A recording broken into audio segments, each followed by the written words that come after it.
Hello, and welcome back to the Autistic Tidbits and Tangents podcast. I'm one of your hosts, Cara Diamond, and I'm an autistic teacher and university lecturer and author from Toronto, Canada. And with me is my co-host.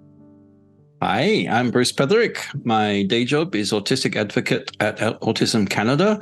And I'm going to put back that I'm a professional musician again because I've been doing quite a lot of gigs this last week, and it looks like they're going to keep going.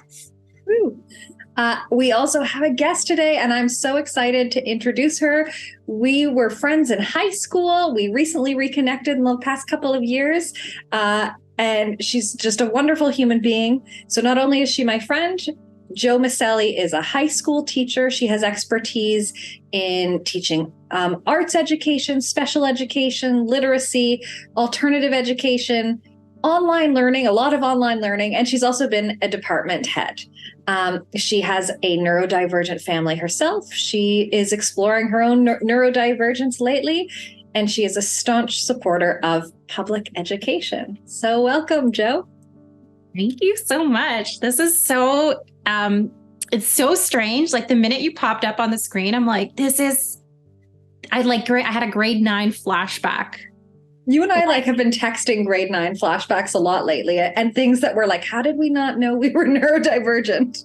And it's like culminating in this moment where we're like, and now we're going to take our weird conversations that we've been having on and off since age 13 and bring them to the world. Exactly. You're welcome, everybody.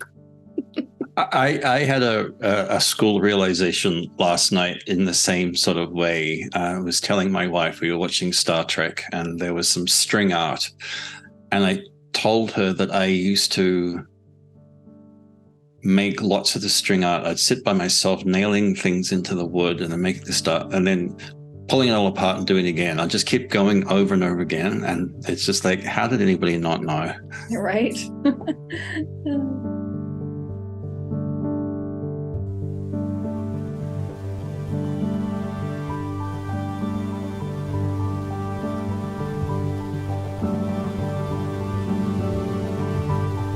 Welcome to Autistic Tidbits and Tangents. Candid conversations between autistic off-hour professionals.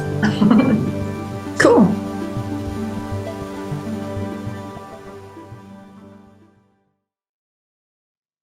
Trigger warnings for this episode include discussions of ableism, racism, violence in schools, systemic barriers in education, loss of autonomy, and discrimination on the basis of disability.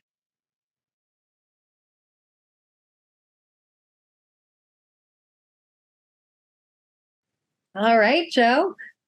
So tell us about your neurodivergent discovery. What's that been like? Okay, it's been a strange journey, to say the least. So I don't think I understood until fairly recently that I was receiving all kinds of different interventions, let's say, in elementary school and in high school, kind of like what you were seeing on the last episode, Cara, about, looking back at things like teachers did or projects that they gave you or choices that you had. And because at no point did somebody ever really sit me down and say, hey, we think you have ADHD, or, hey, we think that you might be gifted, or anything like that.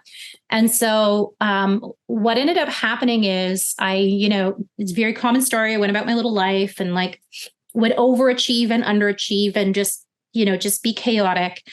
And then when COVID hit, we got it around March 2020, and I was fine at first, and then I got really sick, and then I started to have a lot of problems with my mental health, and then suddenly with a lot of processing issues, visual processing, verbal processing. At one point, I was having trouble speaking. At the time, we didn't realize it was long COVID, and then through testing and things, that is what I was eventually diagnosed with. But in that process of sort of exploring everything under the sun, because you have this, I was a very high achieving person who suddenly could not function. One of the things that I was exploring specifically with some of those cognitive issues and the fatigue I was having was ADHD.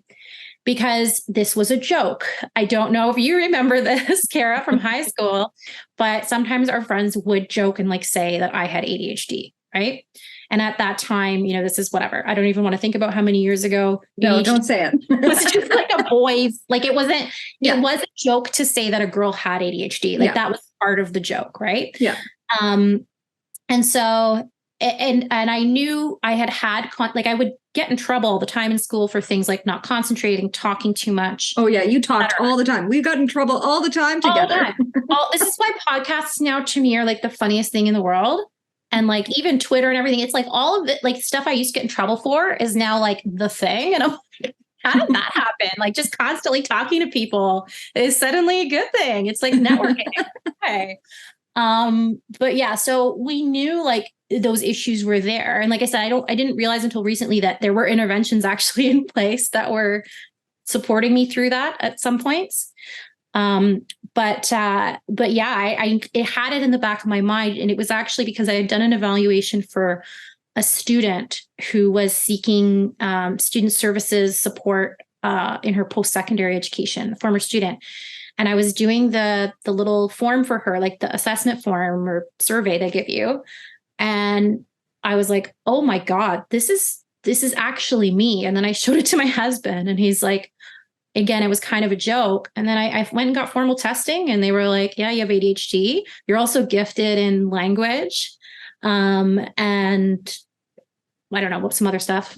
Not coming off very gifted in language right now, but yeah. And it was like, what do I do now with this information at the age of like, I think I was 35 and I was sick and I was off work, and I was like, okay, so what next?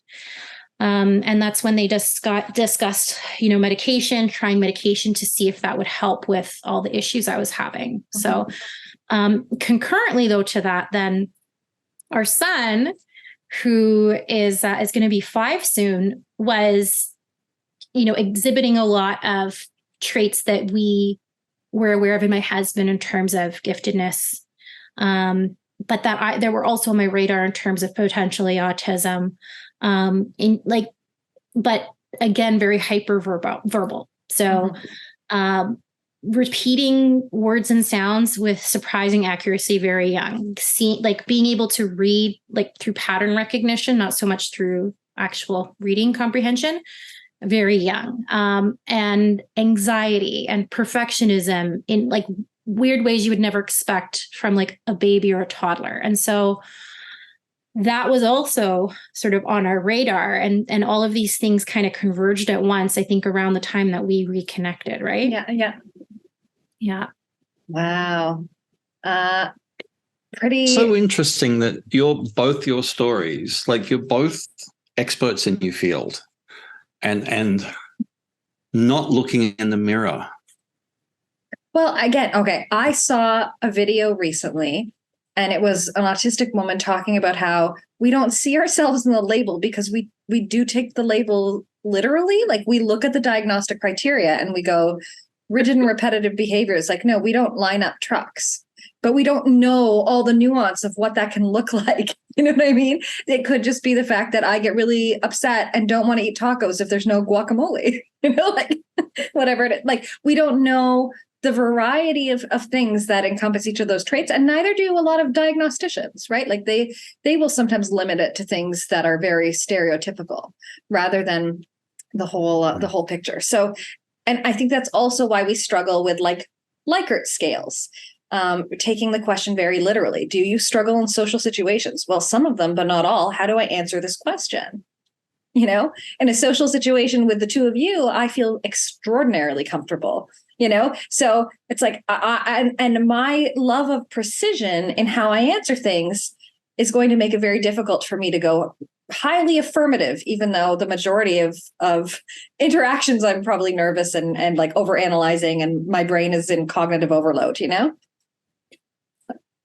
But still, I bet you both would have picked if you were teaching a little Kara and a little Joe I bet that you would go, there'd be little not warning signs, but you know perfectly well. There's little things, hang on, this is something I need to check. This is nothing, this student is showing these behaviors. I need to remember this. But Sorry, it's Jo, I cut you off. partly why I did get diagnosed was I did have a student who was like a mini me, and I was like, oh.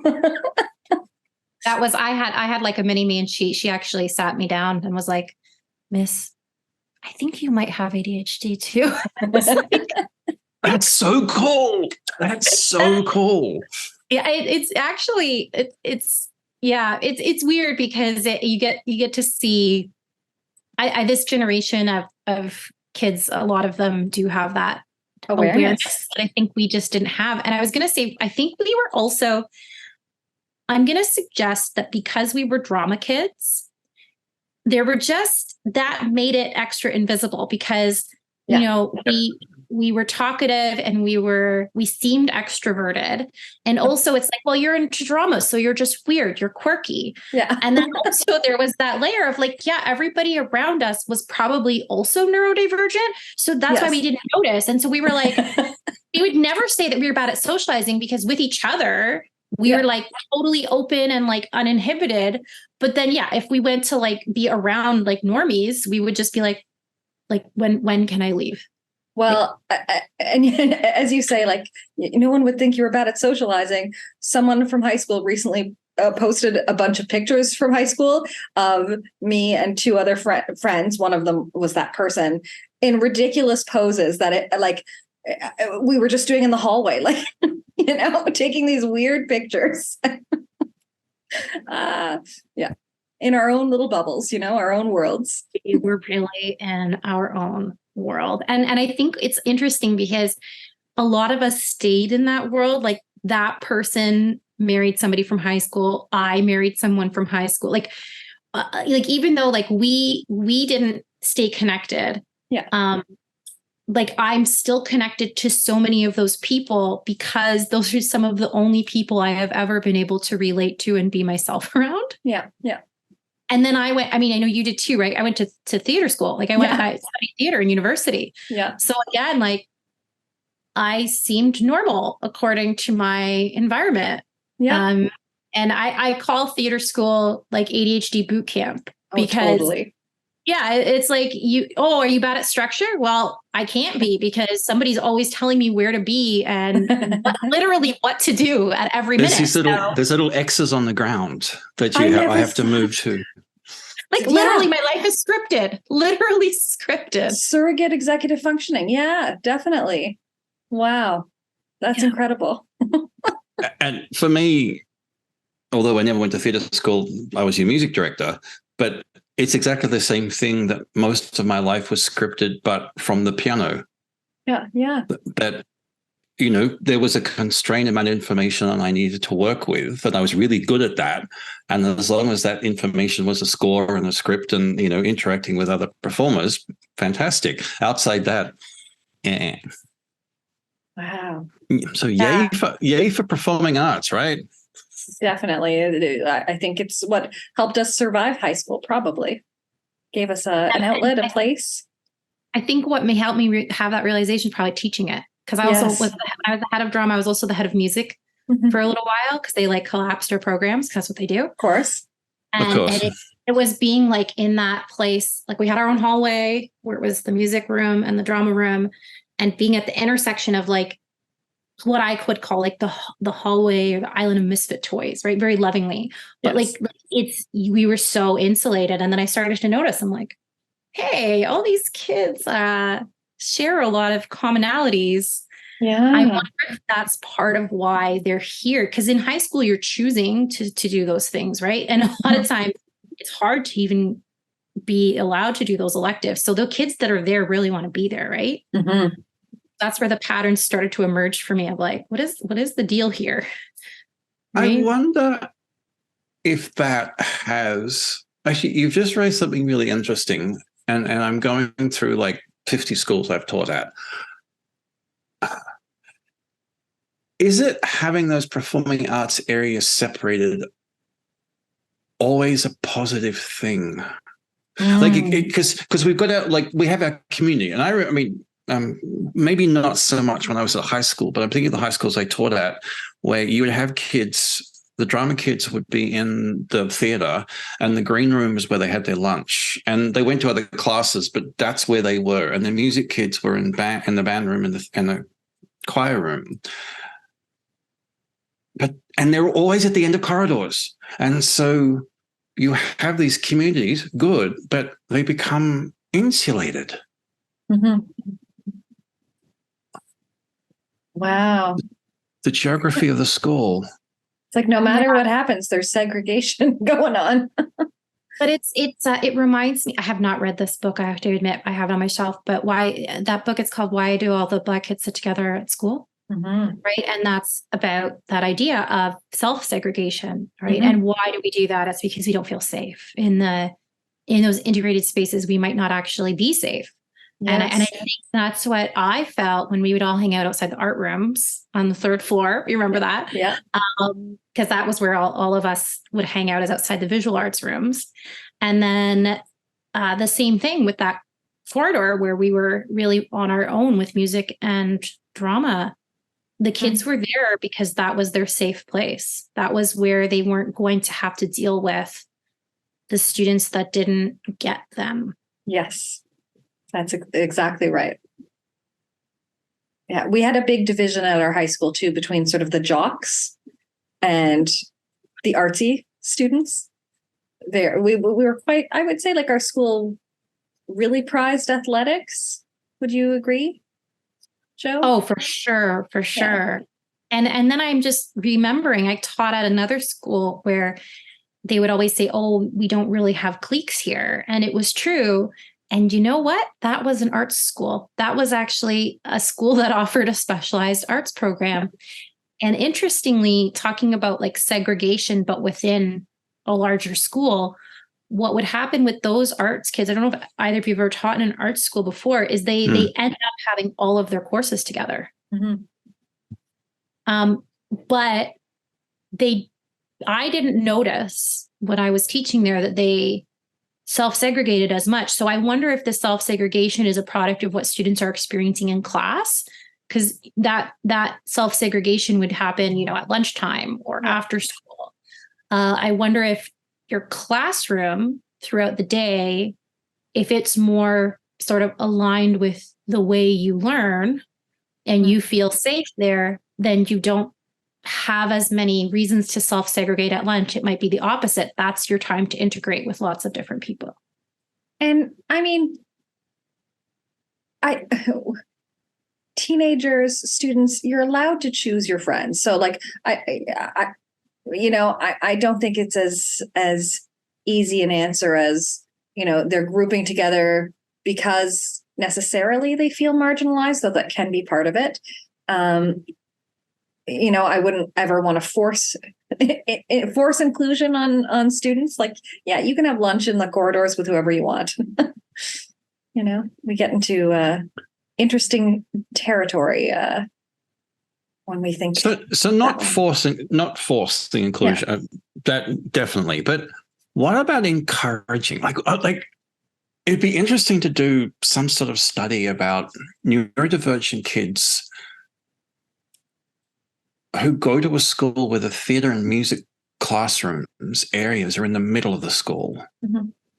I do like that. Yeah. It's interesting because Jo's brought up the point when you're talking about Black students and the previous, the two high schools I worked in recently in Calgary, there were quite a number of different racial backgrounds, ethnic backgrounds. And it was interesting how often they would clump together as communities. And there was sometimes, we discussed it at the admin level about how much we should be looking at integration. Because, for instance, at one school, I remember correctly, I'm thinking specifically, there were quite a large number of very recent immigrants. And it's like you've got that, well, okay, these kids are coming from, well, these kids came from Nigeria, if I remember correctly. Like they're coming from a completely different continent, culture, a system. They're being dropped into this quite white city. Yes. In North America, of course, they're going to be together because that's the safety aspect. But then how much should a school be encouraging more? I don't want to say integration because that's got too loaded a word. More communication between the different communities. And going back to the neurodivergent aspect, I mean, going to school in Australia, it was a slightly different system. Yes, the music kids stay together, but we tend to also have classes with a whole bunch of different people. But I had a cohort of about 20, there were about 20 kids that I went from grade 8 to grade 12 that were basically in my class the whole time.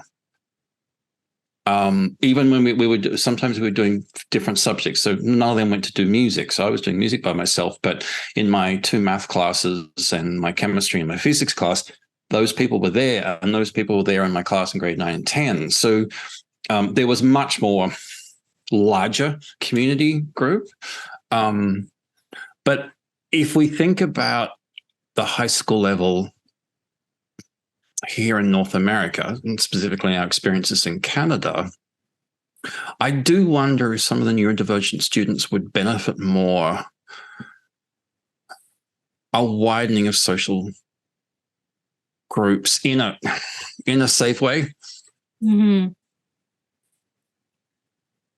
Well, again, I noticed at one of the schools where there was a lot of segregation along racial lines, especially with Black students choosing to self-segregate a lot of the time, there was a big issue with anti-Black racism specifically. And so I could understand where you would have students who that really might be their only commonality, but that's the group that they feel safest with because of what they're experiencing the rest of the time with the rest of the student body. And I know I'm not making an equivalency of any kind, but if we extend that logic to sort of the fact that we know for many reasons that a lot of neurodivergent students are they often experience higher rates of bullying and all of that kind of thing. If that isn't a core problem, because one of the things I was going to talk about, because I see it very clearly in the way that my son's school operates, is the notion that I think Kara introduced me to of double empathy. I don't know. We talked about this a while ago, right? Yeah. And how that's at the core of how his school is sort of structured. Like, it's one of their core values is to try to see and understand the learning environment from the perspective of their neurodivergent students, while also then, supporting neurodivergent students in building skills that are going to help them in a variety of social contexts. And what they end up doing, actually, come to think of it, so they're in a micro school, which means they have a cap of 40 students. That's the most they'll ever have in the school. It's K through 12, or no, sorry, it's K through 8. I wish it was K through 12, but I'd be working there right now. But it's K through 8 because the rules around independent schools and private schools are very different for high school here in Ontario. And they have a lot of mixed groups. So the grades are kind of mixed, kindergarten through grade 1s in one room. They only have 3 rooms, so they group them. And then they have a lot of whole school things. But what they also do is they are out in the community at least 2 hours a day. Actually, usually a lot more. And the kids are interacting with other kids at local schools and other independent schools in outdoor spaces and on field trips. And then they also end up interacting with a lot of the people in the community. And that's part of their curriculum as well. So I think what appeals to me about that model as a parent and as an educator, what I kind of admire about it is there's that establishment of that safe home base where it's like, I know I have a place that I'm going to go back to at the end of this experience that I feel comfortable and safe in. and where I can process and decompress whatever else happens when I'm out in that wider world. And I think that there is value in that. I struggle with trying to figure out what that could possibly look like in a public school, because that's what I want. I want that experience to be accessible to every child in a public school, right? I've always thought of it like it would be so great in a public school, public high school, elementary, whatever it is, to have your sort of homeroom. And then you have times of the day where you go to whatever class it is that you need for a little bit of support, whatever it is, whether it's, learning about your emotions, how to label your emotions, whether it's math support, whether it's like whatever it is, everyone should be able to access those targeted supports as well as having like whole class times of day as well. I don't know how it would work exactly, but I just love the idea of, everyone has needs, everyone benefits from small group interventions, small group attention in different things. That's if I could design a school, I would do a lot of that.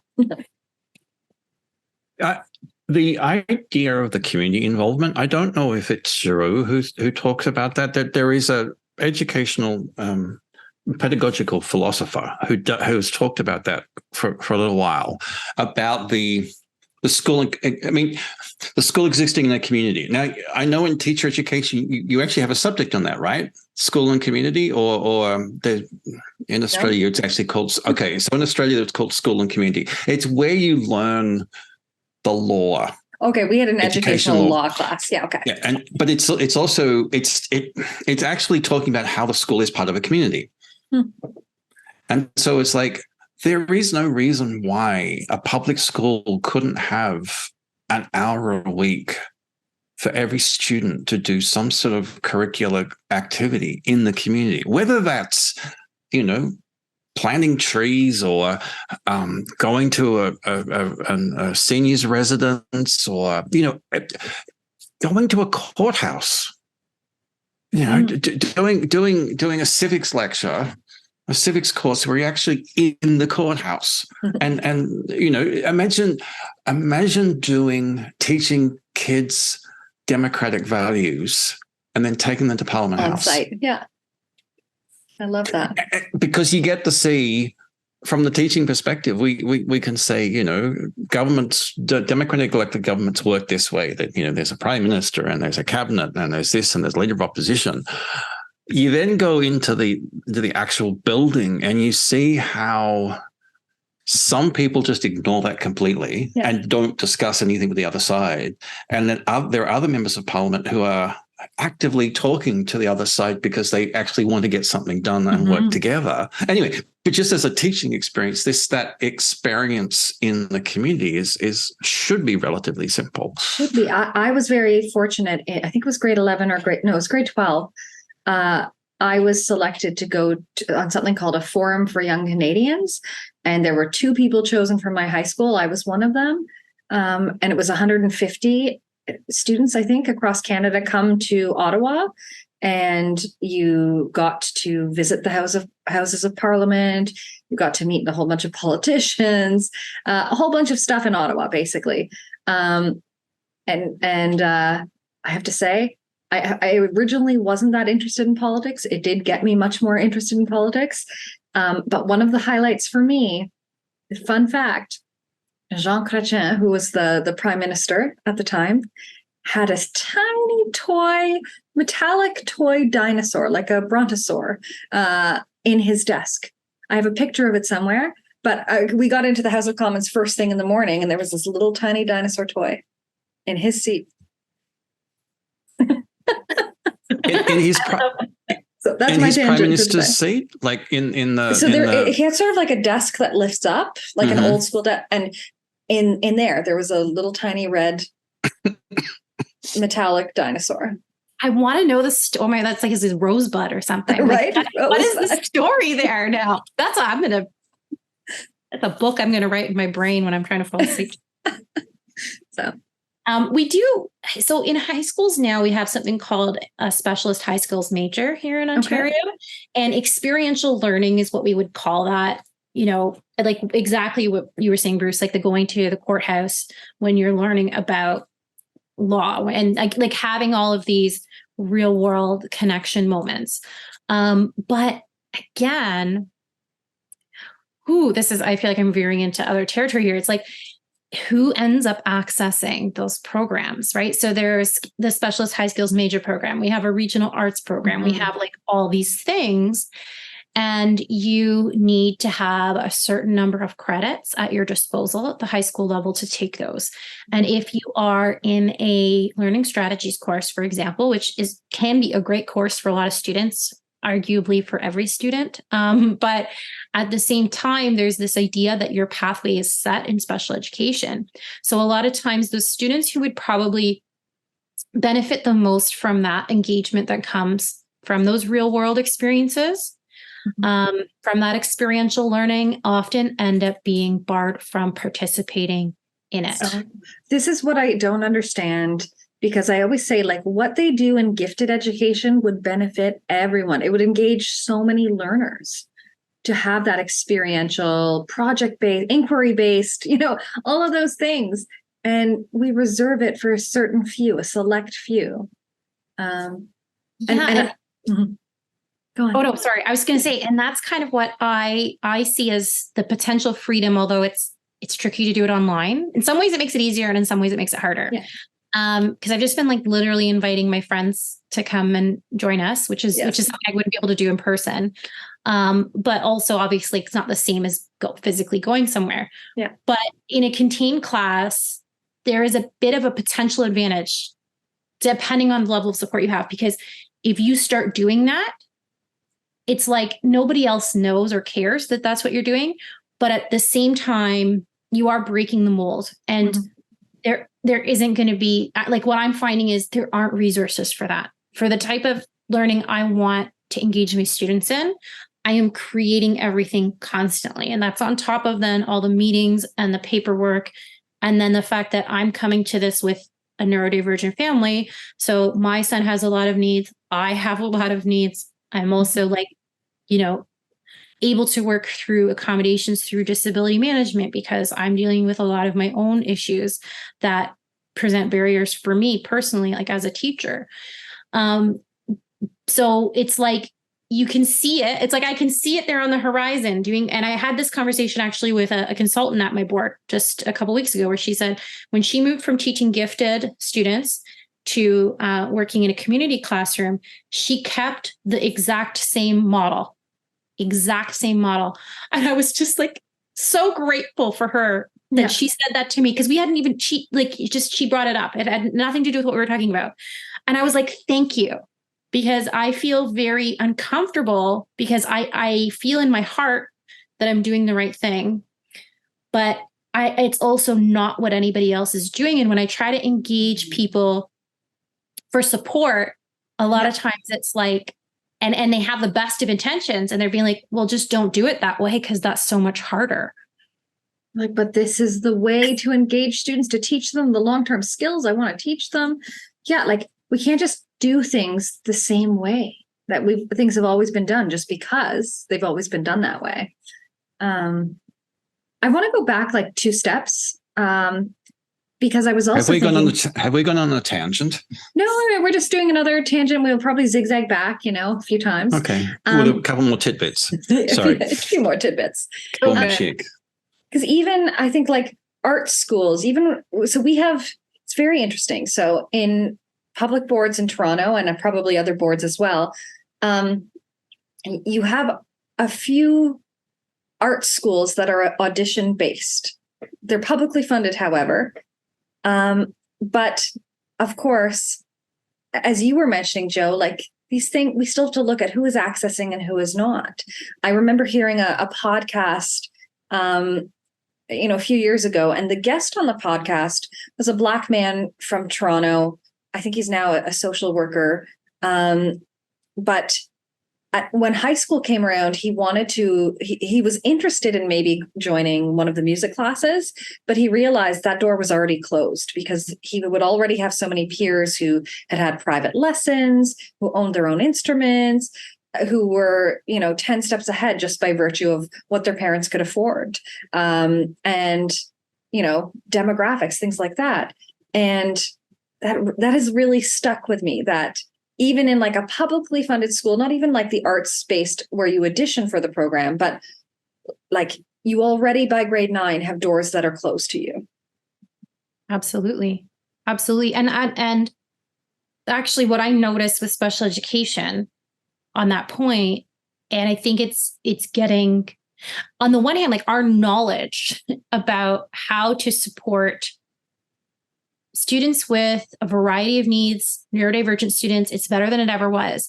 And yet the resources that we have to execute it are lower and they're diminishing rapidly.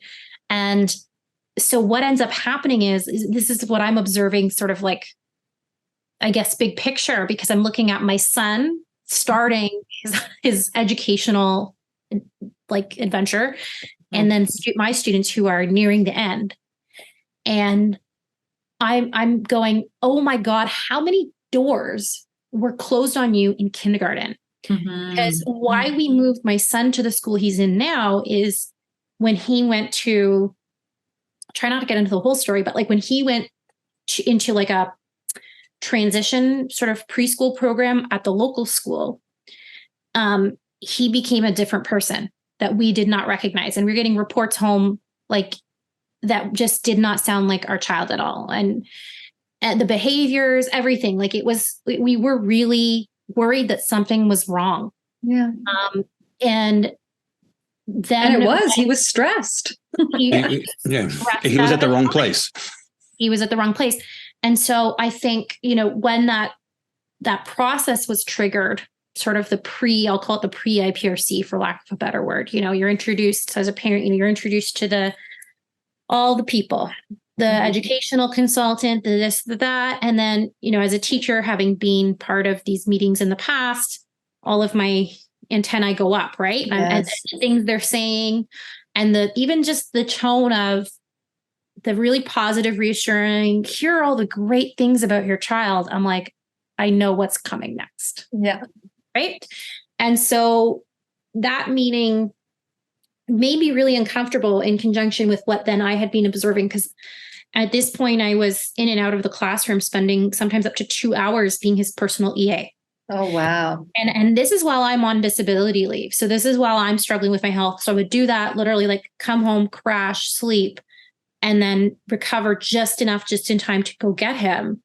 And then, he's having a longer day there than he even probably should have, because I couldn't, like, the reason he was in childcare was because I couldn't care for him. Right. So, and I had said, I can't fight this system on two ends, because at that time I was fighting to try to get well enough to get back to work and get the accommodations I needed. And then it's like, oh my God, and now I'm going to have to fight for my son to get all the things that he needs to be able to be here too. And I can't do both at the same time. So, anyway, so yeah, he was in the wrong environment for so many reasons. But I look at what happened just in those few months, because it really was only a few months that he went from a home daycare that was very similar to the environment that he's in now, like lots of enrichment, lots of child-directed, inquiry-based, really great caregiver, educator that was, overseeing all of that for him.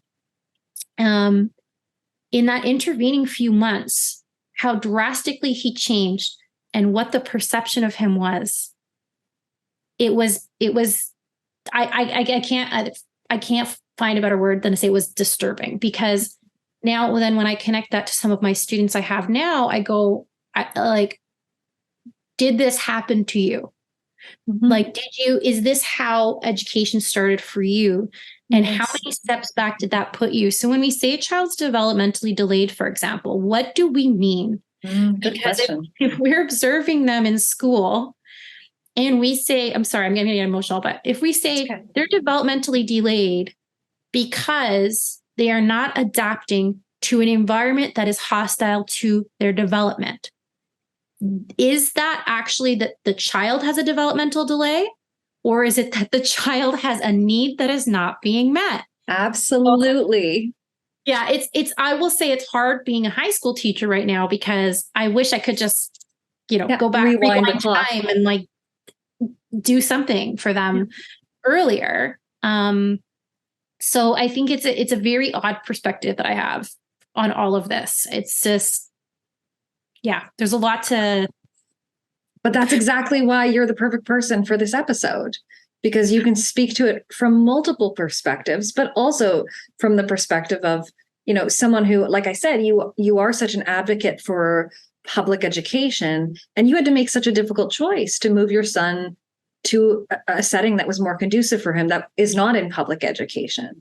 What was that like? Like that, and I think I would probably do the same thing if I was able to, if my child was also autistic and ADHD, like I am, if they were not being supported. Yeah. Well, when he was a baby and we were noticing all this behavior and everybody's commenting, and I was like, I remember I said to my mom, if he's going to be like me, like if he's going to be gifted with ADHD, like I can't let him go through what I went through at school. I said, I'm putting him in an alternative school, not a gifted school, but an alternative school, because my experience of school was not good for the most part. And I didn't want that for him. Mm-hmm. And I also, as kind of the insider perspective, I know that whether he's perceived as gifted or he's perceived as neurodivergent in terms of ADHD or autism specifically, or he's perceived as anxious because his anxiety was a major challenge for him initially. If that's how he's going to be perceived, he's not going to have a chance to develop as a whole person. Because if he's gifted, then he's going to be held to a really impossible standard that is not developmentally appropriate. And if he's seen as with ADHD and he's a boy, disruptive, all of those things, class clown, smart aleck, all that stuff, right? Yeah. And so, and anxiety, like we know, if you, God forbid you tell anybody you have anxiety, because then they just gaslight you and don't believe a thing you say from that point on, right? So I knew instinctively, like as a mom early on, that this was probably likely. I had done a lot of research, so I was prepared to make this decision. In fact, we had this school in the back of our mind when we put him in the local public school. We said, like, let's try. And I know a lot of parents that are doing the same thing. They're like, let's try the local public school first and see how that goes. And then we will decide, because I think a lot of parents in our generation honestly really do value public education and they want to see it succeed. But at the same time, you can't sacrifice your own child for that purpose. Especially, I would say, like for me as a teacher, like I always joke, I subsidize the public education system by putting my own child in private school, because then his needs get taken care of. And I don't spend all of my time after work, after his school day, co-regulating with him after he's had a horrible day, undoing the damage of school, and then re-educating him in a positive way, which is what I'd be doing if, I hate to say it, and it's not against the teachers, but that's what I'd likely be doing if he was in public school right now. So I wouldn't be able to do my job. I would have had to quit. Why do we have so many people? And like, I am such a supporter of public schools. I really wish that we didn't have private schools. I really wish we didn't have the need for them. I'm not even a big fan of parochial schools, even though I used to teach at one. And funnily enough, my youngest was being bullied in grade 6, and we had to take them out of school. And I have a friend who was the principal at the Catholic school, and she said, I'll take him straight away, no problems. And it was fantastic. But it's like, I don't want Catholic schools to exist. No offense, Cara, and to my former colleagues at my lovely schools I taught at. But it's like, I disagree with the system so much, yet they would have been destroyed. They would have been destroyed. And now coming here to BC, the school environment is fantastic. But I also recognize we could have been in, 200 meters down the road and gone to another school, and maybe that might have been the best environment for both my kids. It's scary that it becomes so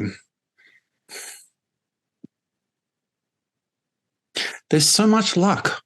I mean, we talk about so True. there's a huge lack of Black students in music programs across the country.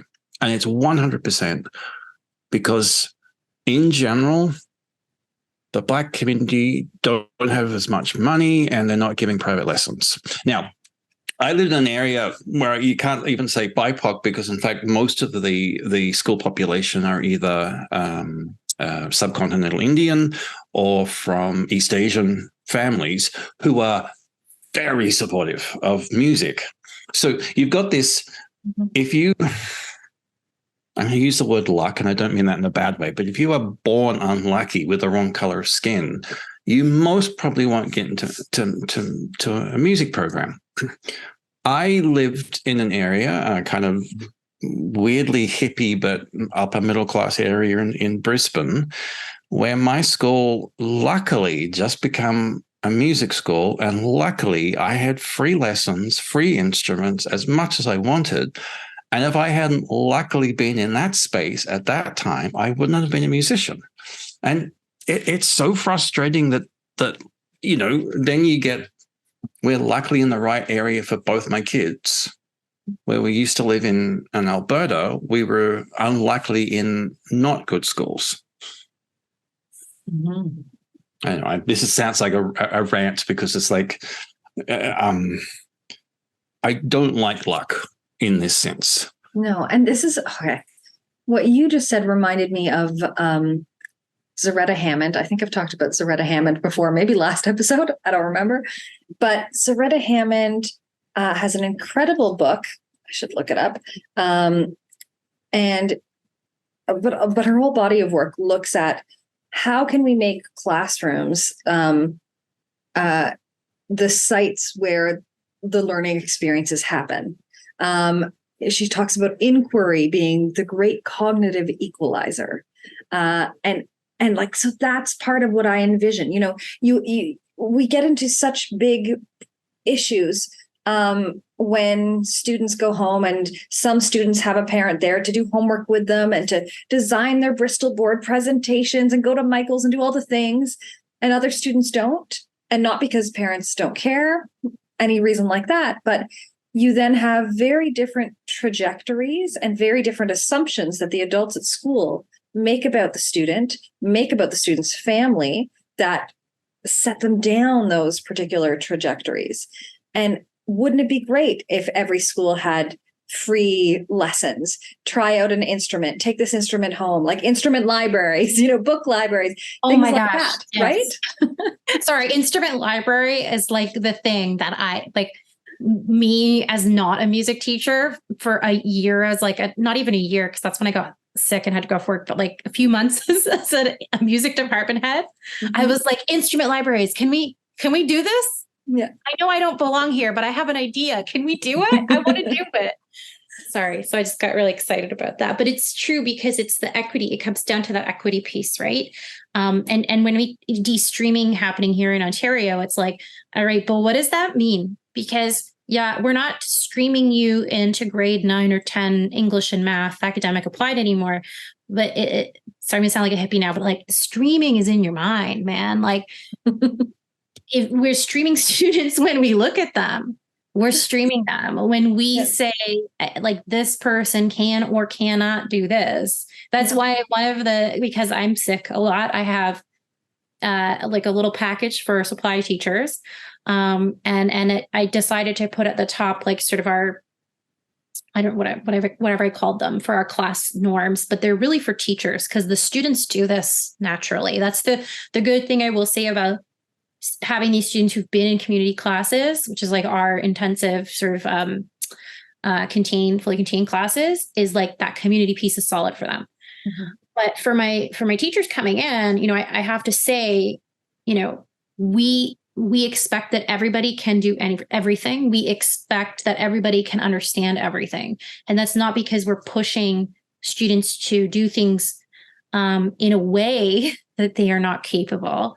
It is because we do not say that because somebody is not speaking to us, that they are not listening and understanding us. We do not presume that because somebody, you know, is not responding when I say, did you understand the task, that they haven't actually already started it and are almost finished and don't feel the need to tell me anything unless they have a question or they're done.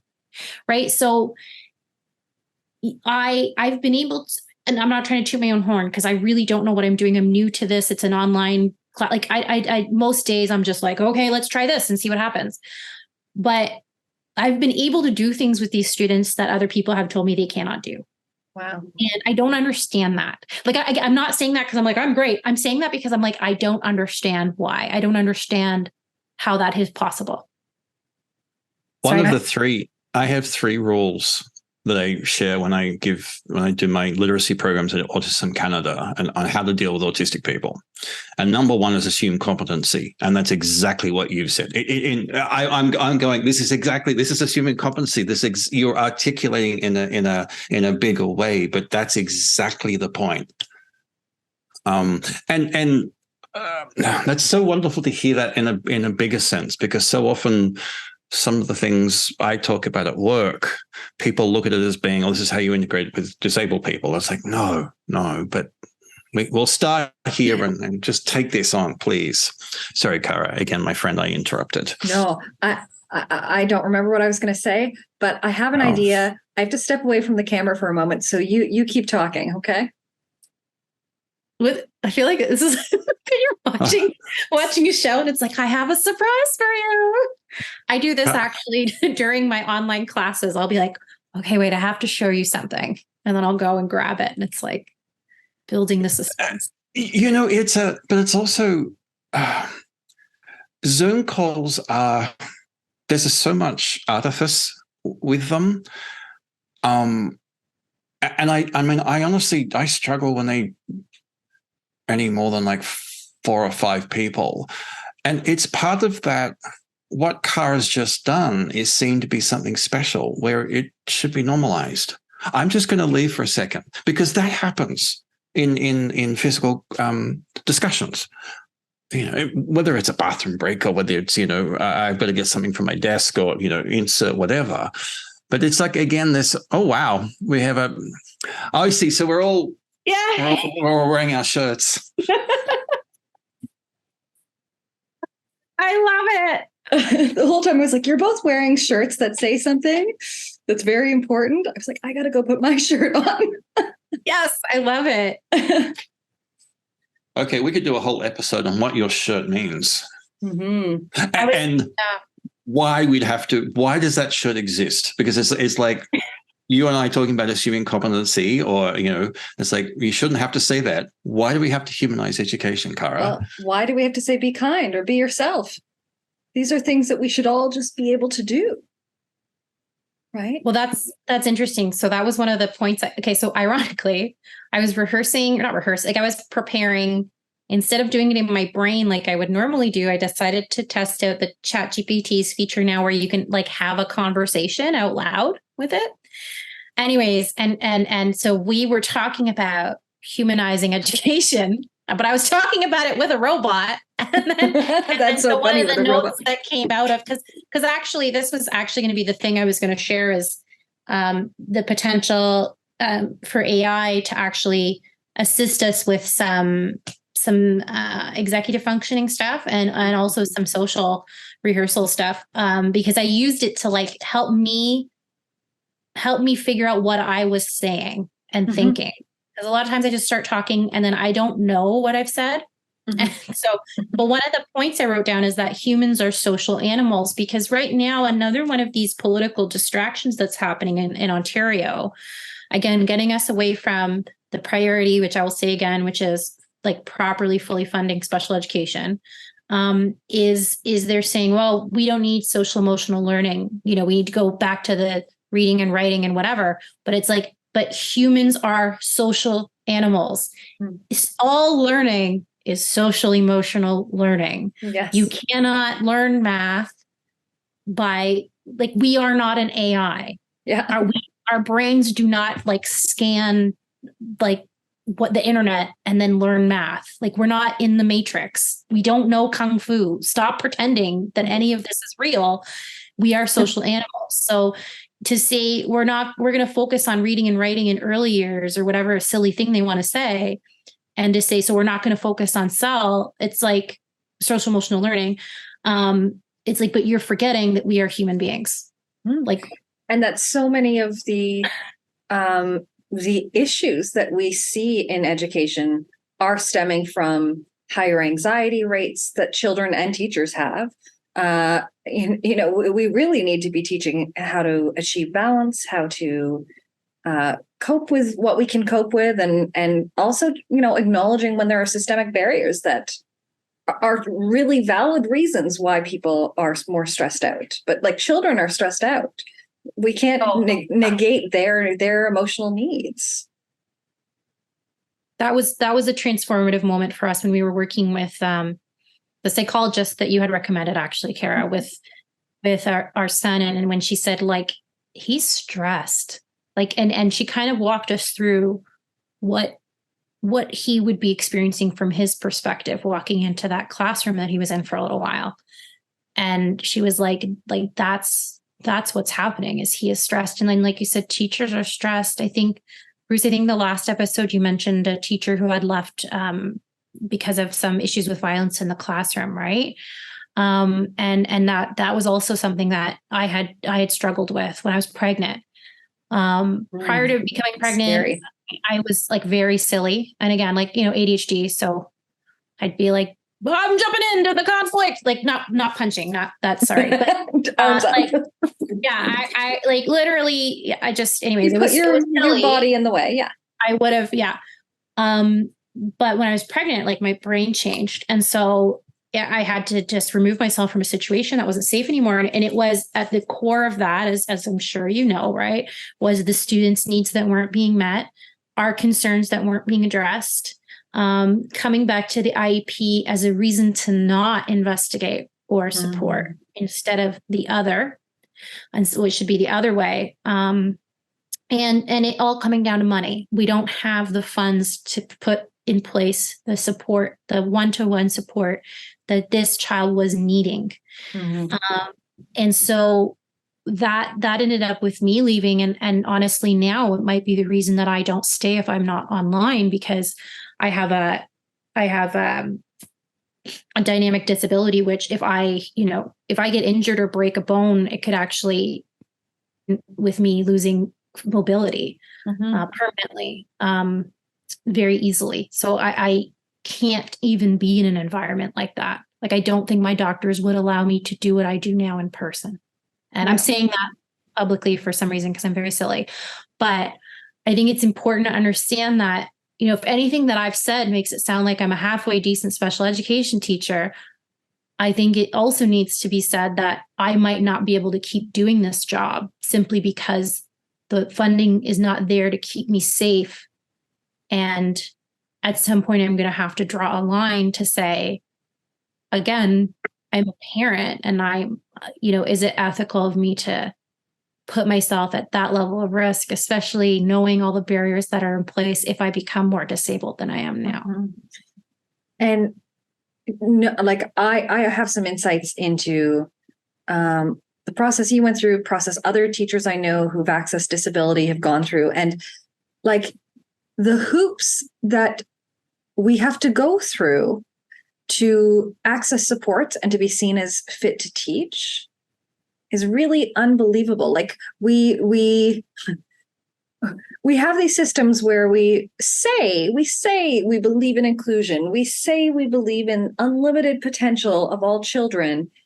We then do everything in our power, not us specifically, but in general, the school systems do everything they can to sort of gatekeep access to things, including for teachers. Like, teachers with disabilities have trouble keeping their jobs or even getting a job if they have gone to teachers college and are applying. Like, where is the promise? Where is the hopefulness? Where is the commitment to that kind of equity? And sorry, just to build on that, like, when you talk about the fact that we don't have the support staff that we need, it's not just also that there isn't the funding there to pay for the support and to support kids to the level that they're, that is being recommended by the health professionals who are experts in their disabilities. It's also that the people aren't there. And increasingly, those people are not there, not because they don't want to be injured, not because they're afraid of being injured, but because they are already so badly injured that they cannot work again. I know a lot of support staff who are in a situation right now where they want to keep working, but they physically can't because of how bad they have been injured in the workplace. And again, I feel like nobody is talking about this. And it's like it's just compounding the understaffing problem now. Any thoughts, Bruce? We shouldn't even be talking about safety. Yeah. Like, assume competency, humanizing education. Like the fact that we can this is even a discussion point is so disappointing. Joe, I've discussed this before, but I'm very good at making connections. I'm really good at making connections. And, from the Douglas Adams, I have the brain the size of a planet. But when things are illogical for me, they just become so illogical I can't comprehend, and that's great. It's like, you know what? That is so wrong. It doesn't exist, which is really kind of bad. Yeah. So I'm not too sure what to say about that. Like, I am, although I live in Vancouver, because I work for Autism Canada and our head office is in Toronto, I actually work under the Ontario law. And to work at any place in Ontario, you've got to do your training in the Ontario Access to Disability Act, OADA. You have to go through and learn about the OADA. Now, in my 3 extensive trainings I've done on this, what you've just described should not happen by law. It's not allowed to happen by law. And it's like, and I recognize I'm just saying these words. It's just like, it's law, and so therefore it mustn't happen. But that's the frustration, right? Is that you guys also work under these laws, which state that in any disability, the employee and employer must negotiate a solution. And that safety is part of it. Like we also have to do, I'm not too sure if you two have had to do it, but have you done your big safety training where you have to learn about all the radioactive signs and the poisonous signs? And yeah. Like it's like that. It's like, this is a warning sign. This is safety. We're talking about basic human safety. Well, what's interesting, I don't know if you have this in BC, but our Education Act in Ontario is, I was told, and I don't know if this is true, but this is what we are often told as teachers, overrides that, which is my lawyer friends tell me that that's incorrect legally, right? But whenever so I've been threatened with the Education Act a couple times. I know other people have been threatened with other parts of the Education Act many times. So it's like, at what point is the Education Act maybe also need to be revised or done away with? Like, it has weird things in it. It has a lot of weird things. That's very like Judeo-Christian as well. Like, so literally, you have to follow Judeo-Christian norms. So again, like, that's not in the best interest of anybody's safety at this moment in time. Because that's, again, it's not true. But if an educator doesn't know anything about disability law, which most don't because they're becoming disabled on the job, this could be new to them. And you're told you can't do your job anymore because the Education Act says you must be able to do X, Y, Z, and you can't anymore. You've just told me you can't because you asked for an accommodation for it. Like, we know that's illegal, but a lot of people don't. And sometimes people will just make the workplace so uncomfortable that why would you fight? You don't have money for lawyers all the time. Anyway, I am mindful of time. I know we have to wrap up shortly, but thing of the day. Bruce, you had something for thing of the day that loosely relates, but we're going to try to get there. Well, actually, funnily enough, Joe just made a comment about the when we're talking about safety and what overrides what. So there's a lot of discussion in the Australian media. And again, I apologize for bringing Australian media in. Honestly, I said to you both before, I do read other country news. It just happens to be this one. It's been discovered that there's been a law on the books in Queensland, which is one of the states in Australia, where an autistic person has to get a doctor's permission to allow them to drive. Even if they've been driving for 50 years, there is this part of the law that is now being used. And it's extraordinarily problematic because it's extremely disabling, even though there are some good reasons behind this idea that autistic people and probably neurodivergent people should be more careful about certain aspects of their driving, because some of us have presentations that do make it dangerous. But that's not exclusive to autistic people, for one. Like, that's more of a trait-based thing. Like, if you have high distractibility, if you have, I certainly have times where I can tell that I'm more overstimulated while driving, and I have to like turn off the radio or the wipers, whatever it is. Like, I have to make sure nothing else is going on. But like, autism is not the only diagnosis that would be subject to those things, and not every autistic person will be subject to those things. So really, it should more be like about your presentation of traits. So presently, the three of us all wearing glasses. Now, I haven't been, there's no way. I mean, in an emergency, I could drive without my glasses for a short period of time in an area I know. And there's certain aspects of in emergency, there's a bunch of things I will do that I shouldn't. But generally, no, I can't do anything without my glasses. And it has nothing to do with me being autistic. It has more to do with, this is actually a physical thing I was born with. And yes, I'm now at the age where my eyesight is naturally, degrading, and night vision is more difficult, but that's a regular aging thing. And I'm certainly aware of it. This discovery of this law, and it's been discovered that it's been on a number of state governments' books.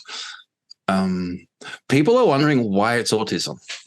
Well, and New Zealand also has things in place where you can't move there if you have any developmental disability, which of course includes autism, right?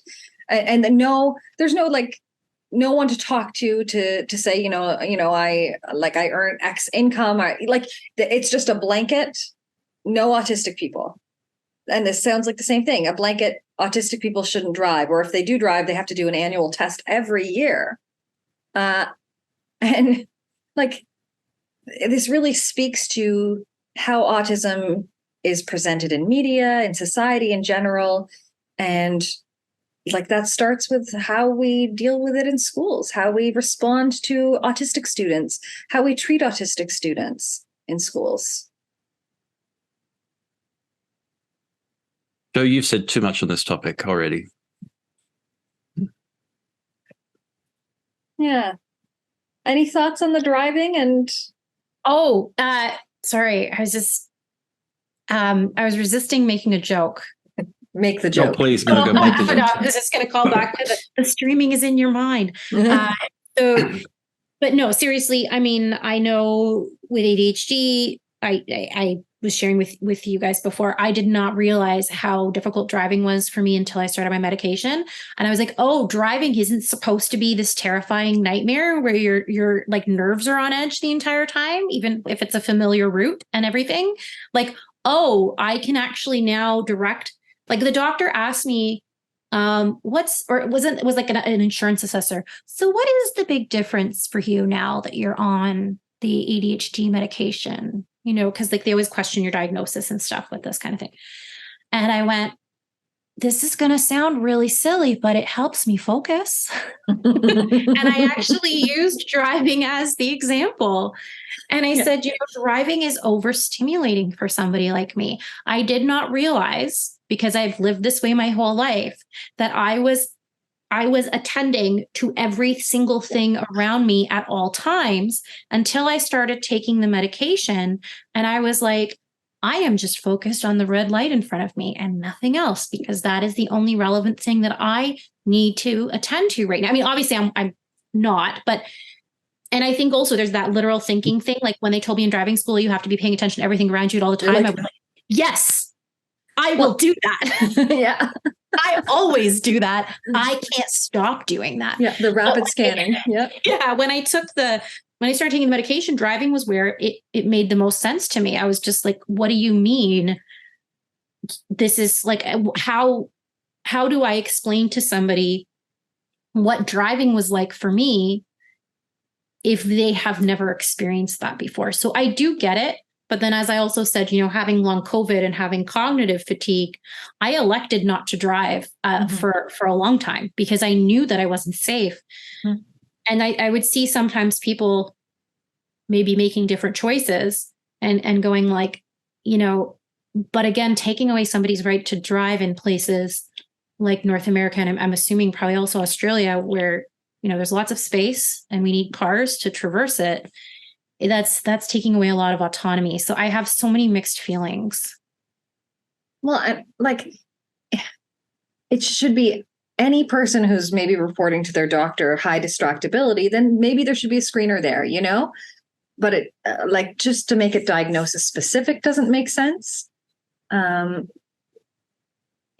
Oh, that's such a tricky situation. It is tricky because it also, I mean, there's also this, there should be this trust that somebody who's going to drive should be aware of limitations they may or may not have. And eyeglasses is the obvious one. And it's kind of interesting. That's the obvious one. And physical disability, for instance. You know, if you are missing an arm or have to use a wheelchair, there's certain aspects about your driving that needs to be specially checked. Mm-hmm. I would love to think that we also lived in a society where that would be self-reported. The distractibility. I don't think I have any problems with my driving that are due to my presentation of autism. Mm-hmm. I really don't. My wife, I think, had a very similar experience to you, Joe. She was also diagnosed in the last couple of years, also just started medication, and a whole bunch of her life is like, you mean this is how it's supposed to feel? And that's kind of cool. That's, I think, really, really fantastic. But I also don't think that, you know, she wouldn't need to go to a doctor every year to check that she's got distractibility, because what does that mean? Mm-hmm. How do you judge that? I would imagine like a doctor could ask questions like, are you driving? How does it affect your driving? Do you ever think it's a problem? But that's the thing. I wouldn't have thought it was a problem before because it was normal to me. And then I'm like, I don't know how to explain what was my normal before to somebody who's never experienced that. Like, I don't know how to explain that, you know, I would have an internal like mental breakdown if I had two big trucks next to me. Mm-hmm. Oh, I hate that. Because I can't, you know, when everybody's like, just focus on the road, just focus in front of you. I'm like, I literally can't, but I didn't know that I couldn't. Like, I didn't, it sounds silly, but I didn't know what I didn't know. So I would never self-report. Like, I'd be like, I'm an excellent driver, because again, in driving school, I was told, pay attention to everything around you all the time. And I took that literally and I ran with it. And so I thought I was doing a good job driving, but I definitely feel like I'm a safer, better driver now when I'm on medication. Yeah. So I don't know. It's complicated. It is. Oh my goodness. We'll have to think about this topic again sometime, Bruce, eh? I know you have to get going, so we should probably say goodnight for now. But Joe, it was so wonderful to have you here.